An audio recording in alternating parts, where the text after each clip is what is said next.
Hello, welcome to another Randomman review. Oh Jesus, I'm just kind of realising how tired I look. Sorry, yeah, okay, got an advanced screening of, Good Dinosaur, the new, Disney Pixar film, and, basic idea behind it is, what if the asteroid that wiped out the dinosaurs missed? And what if they then use this as a way to kind of semi-remake The Lion King? I know. I've never wondered either. But, Pixar told us anyway, so, we're... It's not great. Serious. I'll just, get stuff like that out of the way right off the bat. It's not great. It's not bad. Like Pixar have done some, like Wall-E and Ratatouille, I suppose, the other one of the other Pixar that I don't really bother with. Bug's Life again was a bit, but it was one of their earlier ones, so yeah, they were still working out what they were doing. You can kind of excuse it. Yeah, Heimlich's kind of funny, so But yeah, I mean, I wasn't a huge fan of Inside Out, but even Inside Out is better than The Good Dinosaur. It's kind of, I don't know.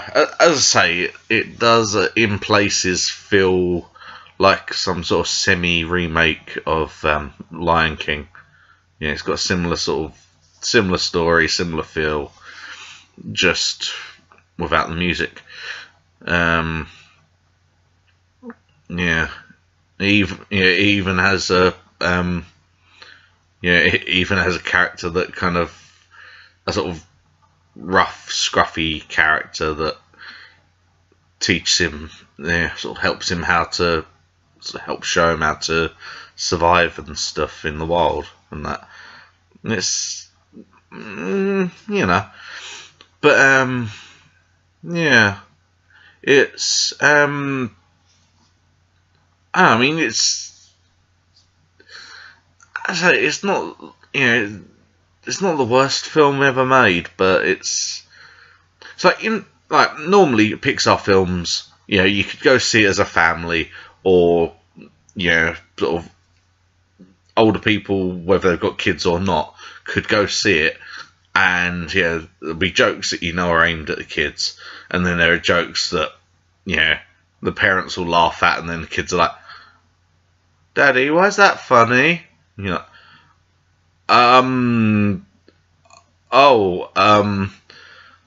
I was just remembering being tickled once, and that made me laugh, because it's something you can't explain, because, tell you when you're older, but,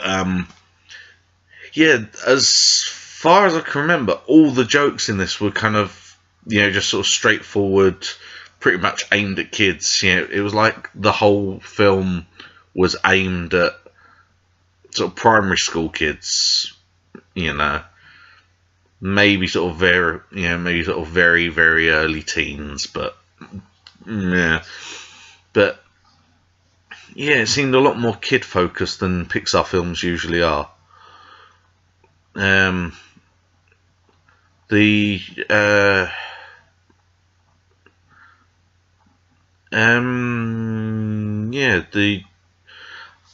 don't know. It was kind of weird that, as I say, every Pixar film ever made has been fairly, as far as I can remember, has been fairly even, and even as an adult, you can see it and enjoy it, and it's enjoyable enough. It's you're not gonna be sat there like sort of feel, well, you know, because of my age, I don't find any of this in any way entertaining. Blah, blah, blah, blah, blah. Well, you might, but that's, you know, your own personal problem. So, whatever. But, yeah, it just, I don't know, it didn't seem as whole family friendly as they usually are. But, as I say, it's watchable. The good dinosaur in question isn't all that good. You know, he kind of he keeps certain characters away from their own kind because of his own selfish reasons of not wanting to be alone. He's more than happy to just randomly murder other characters. You know, he's not that good. You know, he's well, if he was human, then he'd probably be considered a psychopath, or at least a sociopath. So, you know, but I suppose the sociopath dinosaur, yeah, that's a bit too big to fit on the poster without having it like sort of the sociopath dinosaur. But, you know, yeah, don't worry, it's all good. It's fine. It's fine. Just I'll take that bit out because it was just me rambling. I never do. Yeah. But yeah, I mean that's all the bad stuff. So let's get on to some good stuff. Adjust myself, hurting my back a bit. So yeah, good stuff. It's visually it's just it's a really good looking film. It just, I don't know, there are times where, like, there was one shot where he's next to a river, and just the scenery behind him looks like it's, you know, actual live action footage of that river. You know, it just, you know, it could very easily be live action, and they've just put what's his name, Arlo, which for anyone in Essex, feel proud, you made it into a Pixar film. But yeah, it's Arlo is it's like they've taken him and put him into a live action scene, just obviously a lot better than they did with, you know, the old films like Bedknobs and Broomsticks. But yeah, although part of this scenery, I'm fairly certain they just copied and pasted Rattan Canyon from GTA 5 into it. If you play GTA 5 and you see this film, you will notice it. Almost guarantee it. So, you know, keep an eye out. So just after the storm. So, yeah. So it was. Yeah, visually, yeah, it looks good. It's just, you know, it just didn't really back that up with you know, a good enough story, because it just feels a bit too padded out. Like they didn't really think it through properly, and then realised they needed to just add bits on that didn't really need to be there. But, you know, at the same time, we kind of need to stick that in there because we haven't got anything else, you know. And it was just, I don't know, yeah, so they kind of repeat bits of story, and, you know, so you'll have the same thing happen like 2 or 3 times. You'll end up throwing in characters that, one, don't need to be there, and 2 don't particularly make sense. And that, ladies and gentlemen, is how you end up with a family of T-Rexes, or what seem to be T-Rexes, going around talking like cowboys, rounding up a herd of longhorns, and even galloping along as if they're riding horses like Monty Python and the Holy Grail. Seriously, all they needed was like a little velociraptor running next to them with coconuts, and because they even go along. It's just not with the music, obviously, because that's Monty Python and stuff. But yeah, it was a bit odd, just out of nowhere. They're cowboy dinosaurs. Sorry, dinosaurs. And then pretty much just as quickly as they're introduced out of nowhere, they're gone again. They're just, a couple of scenes. One's kind of cool, just a little campfire scene. But yeah, it's like, alright, okay, so I'm just, dinosaurs are talking. Fine, fair enough. They didn't die out over millions of years, even though none of them have evolved to look different. Maybe they've evolved some sort of speech. Fair enough. Okay, that's cool. These dinosaurs, these talking dinosaurs, have learnt how to build houses and farm things. Okay, fair enough. And then I have a fairly big issue with, with the fact that these talking, farming dinosaurs could also potentially become cowboys. Now, I'm fairly certain that no one spoke with a Texan accent millions of years ago. Because the accent's probably not even been around like 200 years. But yeah, I don't know. Admittedly, this is like my friend having a problem with the fact that in Toy Story 2, the plane was going to take off with one of the little hatches open. And it's like, it's toys on a toy horse that can run as fast as a taking off jet plane. And you have a problem with a little hatch being open, but the plane's still taking off. So I kind of feel a bit like that. It's like they're dinosaurs in an alternate timeline where they weren't wiped out by an asteroid. And you're complaining because some of them talk like cowboys.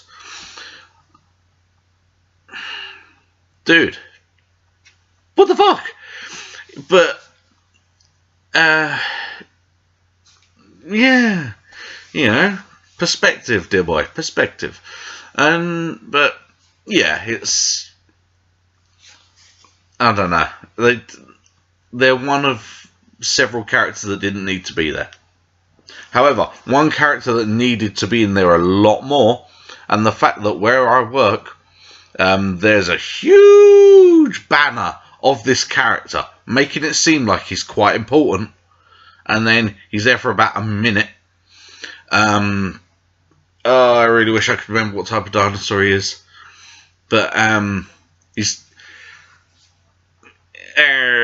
sort of a Triceratops, but instead of a big shield around his head, it's more like antlers and branches, and he just has like a menagerie of friends to protect him. And he's introducing them. It's like, this is Doom. This is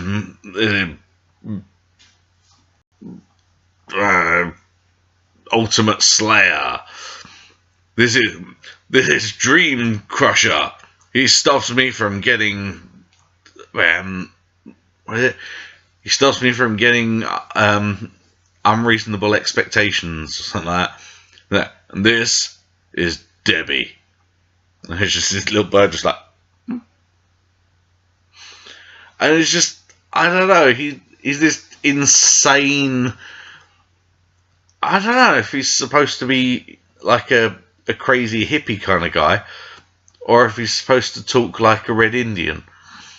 But, you know, his voice is somewhere in the middle, and it's kind of eyes in two opposite directions, and he's just like, and he's brilliant, and he should have been in the entire film, or at least more than he was. He's in it for, he's in it for about a minute or so, and you know, I'd quite like some sort of spin-off film, even if it's a straight to DVD thing. Just a spin-off where we get to see the backstories of Debbie and Dream Crusher, you know, and just you know, because I think that could be, I think that could be quite an interesting story there. But yeah, we'll see. Yeah, and then if it is a straight to DVD thing, maybe double it with the continuing adventures of Bing Bong. Bing Bong, no, why? Yeah. Acting. Yeah. So, in review, good. Well, it's okay. It's nowhere near the best Pixar film. And the adults going to see it with their kids might get bored in places, because I was just sort of sat through a lot of it.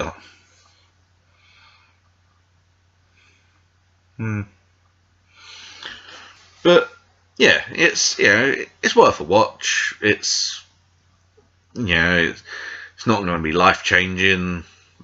Like how the first time you saw Toy Story, and it's like, oh, what if toys do come alive when I'm not looking?